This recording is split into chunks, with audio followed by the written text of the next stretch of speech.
আমরা এখন কথা শুনব আমাদের প্রিয় নায়ক, যিনি চলচ্চিত্রের নায়ক, দেশ গড়ার নায়ক, সংস্কৃতিকে এগিয়ে নিয়ে যাওয়ার নায়ক। আমি বাক রুদ্ধ হয়ে গেছে, বলে না গোবরে পদ্ম ফুল ফোটে। আরে ভাই, এই কেরানীগঞ্জে আরিফ দেওয়ানের এই মাহফিলে আমি যার গান শুনলাম, আমি একজন প্রফেশনাল চলচ্চিত্র প্রযোজক। আমি যাদেরকে দিয়ে আমার সিনেমায় গান গাইয়েছি, যাদেরকে দিয়ে মিউজিক ডিরেকশন দিয়েছি, যারা হ্যান্ডস ছিল, আলাউদ্দিন আলীর মতো সঙ্গীত পরিচালক, রুনা লায়লা সাবিনা ইয়াসমিনের মতো কণ্ঠশিল্পী, সৈয়দ আব্দুল হাদির মতো কণ্ঠশিল্পী, সত্য সাহার মতো সঙ্গীত পরিচালক,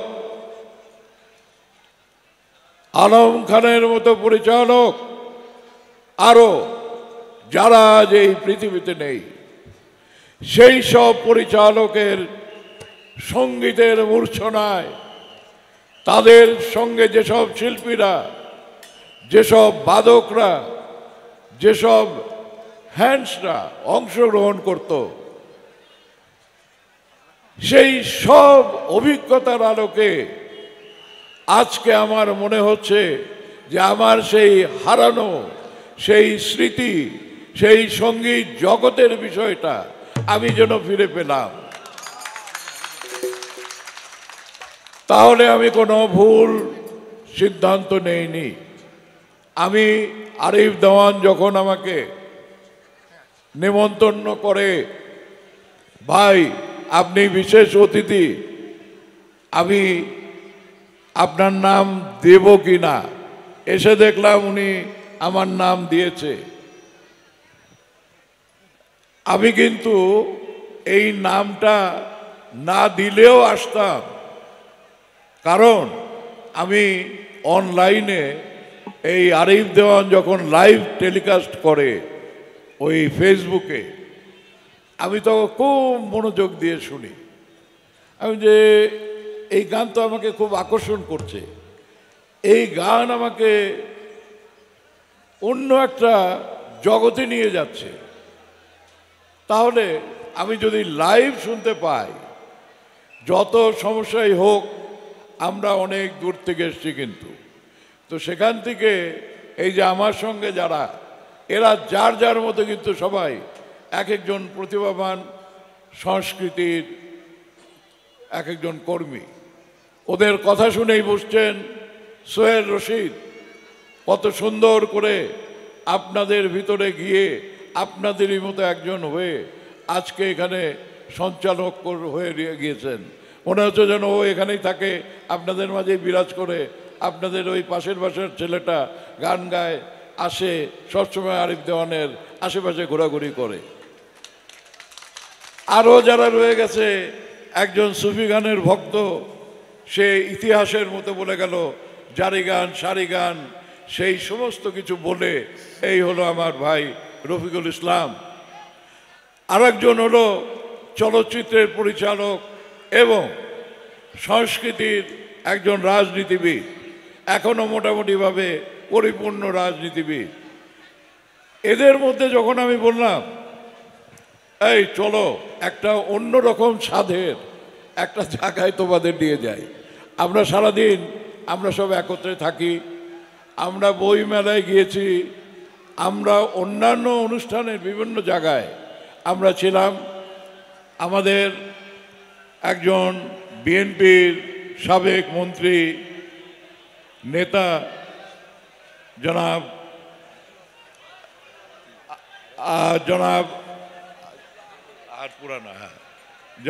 আব্দুল্লাহ আল নোমান, উনি আজ সকালে ইন্তেকাল করেছেন। আমরা সেখানে সেই রাজনৈতিক পরিবেশে ছিলাম, আমরা সেখানে তার নামাজে জানাজায় অংশগ্রহণ করেছি। সেখান থেকে এখন যে বইমেলা হচ্ছে সেখানে গিয়েছি, সেখান থেকে আস্তে আস্তে ধীরে ধীরে ধীরে ধীরে আপনাদের মাঝে বিচরণ করার জন্য আরিফ দেওয়ানের এই অনুষ্ঠানে আসার জন্য আমরা সবাই মিলে স্ব উদ্যোগে স্বপ্রণোদিত হয়ে আমরা এখানে অংশগ্রহণ করতে আসলাম। আমার মনে হয় আমার সঙ্গীরা যেভাবে কথাবার্তা বলল, তারা আশাও করেনি এখানে এসে এইরকম একটা পরিবেশ আরিফ দেওয়ান আমাদের জন্য তৈরি করে রেখেছেন। সে আমাদের সঙ্গে ঢাকায় সব সময় যোগাযোগ করে, ঢাকা গেলে আমরা তার সঙ্গে দেখা সাক্ষাৎ হয়, কথা হয়, কিন্তু কখনোই সে এই রকম পরিসরে এইভাবে সে তার নিজের যেমন অনুসারী তৈরি করেছেন, একইভাবে সঙ্গীতের ভুবনে তার আপন জায়গায় আপনাদের মতো তৃণমূলে থাকা শিল্পীদেরকে এইভাবে সংগঠিত করে এত পারফেকশন আমি তো কল্পনাও করতে পারি না। আর এই যে মহিলা, এই যে আমার বোন, এই যে আমার মেয়ে, এই যে শিল্পী, সে যা গান গাইল, চড়া নোটে গিয়ে যেভাবে সে গান গাইল, আমি বিশ্বাস করি এখানে যদি রুনা, সাবিনা ওরাও থাকতো, ওরাও অ্যাপ্রিসিয়েট করে যেত যে না, আজকে রিয়েলি আমরা এই তৃণমূলে এত বড় একজন শিল্পীকে দেখলাম। আমরা সবসময় একটা কথা বলি, আমাদের শহীদ রাষ্ট্রপতি জিয়াউর রহমান, বেবি নাজনীনের নাম আপনারা শুনেছেন, ঠিক একইভাবে সৈয়দপুরের মতো জায়গায় এই ভাই যে বংশীবাদক, সেই রকম এক বংশীবাদক রেডিওতে বাজাতো, বাঁশি বাজাতো, তার মেয়ে হলো বেবি নাজনীন। উনি সেই বেবি নাজনীনকে একেবারে কিশোরী অবস্থায় হেলিকপ্টারে নিয়ে এসে ঢাকায় আজকে তাকে এমন একটা পর্যায়ের শিল্পীতে রূপান্তরিত করেছেন, এবং তিনি আপনারা সবাই জানেন যে একটা জনপ্রিয় সঙ্গীত শিল্পী বেবি নাজনীন। শুধু সেটাই না, উনি দেশ বিদেশ সর্বত্র বেবি নাজনীনের এই পরিচিতি। ঠিক একইভাবে আমার আর একটা পরিচয়, যেটা আপনারা এতক্ষণ শুনলেন আমার সঙ্গে,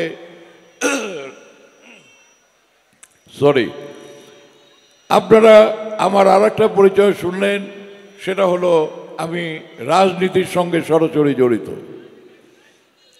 আমি বাংলাদেশ জাতীয়তাবাদী দল বিএনপির সাংস্কৃতিক বিষয়ক সম্পাদক। এই সংস্কৃতি হচ্ছে এমন একটা জায়গা যেটা সারা দেশব্যাপী ছড়িয়ে ছিটিয়ে রয়েছে। আমার দায়িত্ব হচ্ছে আপনারা সবাই রাজনৈতিকভাবে দাবি তুলবেন যার যার এলাকা থেকে।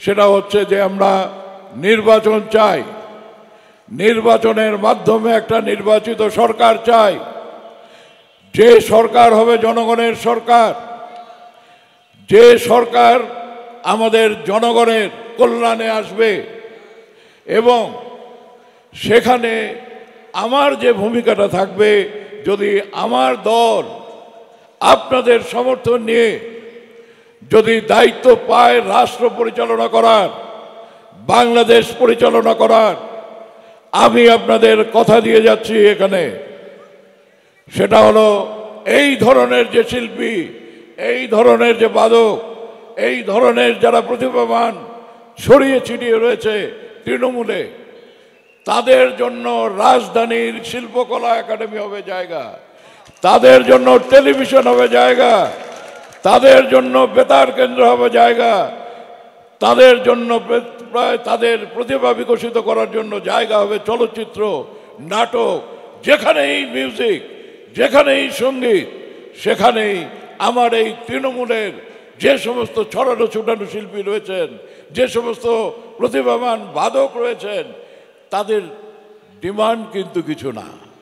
আমি ইদানিং রেডিওতে অনেকবার গিয়েছি, সেখানে দেখি অনেক শিল্পীরা আসে, এসে বলে যে আমাদের এই সেই, এখন আমরা তো সরকারে এখন নাই, সামান্য অর্থের বিনিময়ে, যেটা একটা গার্মেন্টস ফ্যাক্টরির একটা শ্রমিকও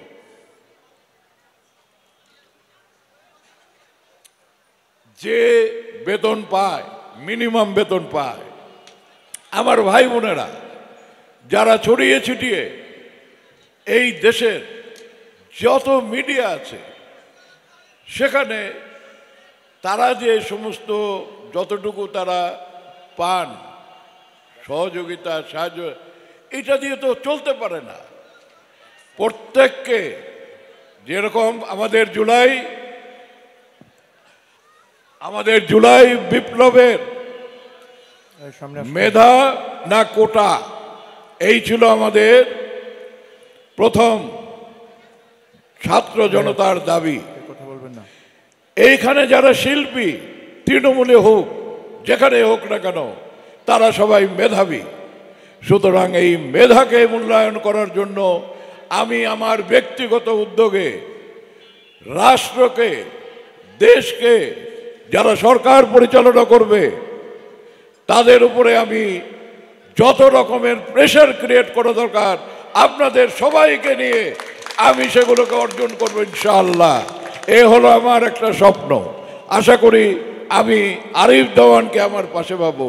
আমি আশা করি আমার এখানে যারা শিল্পী ভাই বোন আছেন আপনাদেরকে আমার পাশে পাবো। আপনারা সবাই সহযোগিতা করবেন। একত্রে যদি আমরা এই বিষয়টা তুলে ধরি, আমি কোনো রাজনৈতিক দলের কথা বুঝি না, আমি কিছু বুঝি না।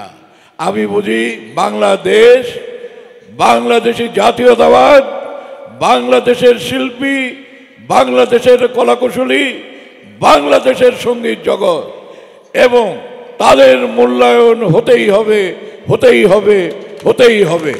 এই অঙ্গীকার করে আপনাদের সবাইকে ধন্যবাদ জানিয়ে, আরিফ দেওয়ানকে ধন্যবাদ জানিয়ে, তার এই শ্রম, তার এই মেধা, তার যে সমস্ত সংগ্রহশালা, আমি যখন যেটা আরিফ দেওয়ানকে অনুরোধ করব, আমার মতো সামান্য মানুষের যদি কোনো রকমের কোনো কিছু করণীয় থাকে আপনি বলবেন, আমি আমার ওয়েতে আমার মতো করে আমি আপনাকে যতটুকু সহযোগিতা করা সম্ভব সেই সহযোগিতা করার ওয়াদা করছি।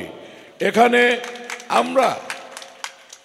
আমরা যারা প্রতিভাবান হই, আমরা যারা শিল্পী হই, সবাই একক ভিত্তিতে সিঙ্গুলারলি চলতে চাই। নো, আমরা সবাই যদি সম্মিলিত হই, সারা দেশের এই সমস্ত তৃণমূলের যারা শিল্পী আছেন, যারা আপনারা আজকে এখানে গান করছেন, সবাই যদি একত্র হতে পারি, যে কোনো জায়গায় যে কোনো পরিস্থিতিতে প্রয়োজনে আমরা কালচারাল রেভলিউশন নিয়ে আসবো দেশের মধ্যে, এবং সেই রেভলিউশন করে আমরা আমাদের অধিকারকে প্রতিষ্ঠিত করব। ধন্যবাদ সবাইকে। এবং এই বলে এখন আপনাদের তরফ থেকে একটা অনুরোধ আসুক। আমার ভাই আরিফ দেওয়ান যে আমাকে এখানে নিয়ে এসছে, আমাকে আনছে কিন্তু গান, আমি বলেছি ভাই গান শুনতে আসবো, তো ঠিক আছে গান শুনলাম। এখন আপনারা কি মনে করেন আর একটা গান শোনা দরকার আছে? যদি মনে করেন আমি সেই শিল্পীটা নির্বাচন করে দেই, সেটা হলো আমার ভাই আরিফ দেওয়ান। উনি একটা গান শোনাক, আমি তৃপ্তি নিয়ে, আপনাদের দোয়া নিয়ে, আপনাদের আশীর্বাদ নিয়ে আমি ঢাকার পথে রওনা দেব। আমি যাতে সেফলি যেতে পারি, আমি যাতে আপনাদের কাজে আসতে পারি, শিল্পী ভাই বোনদের বলছি আপনাদের উপকারে আসতে পারি, সেই দোয়া আপনারা করবেন। ধন্যবাদ সবাইকে।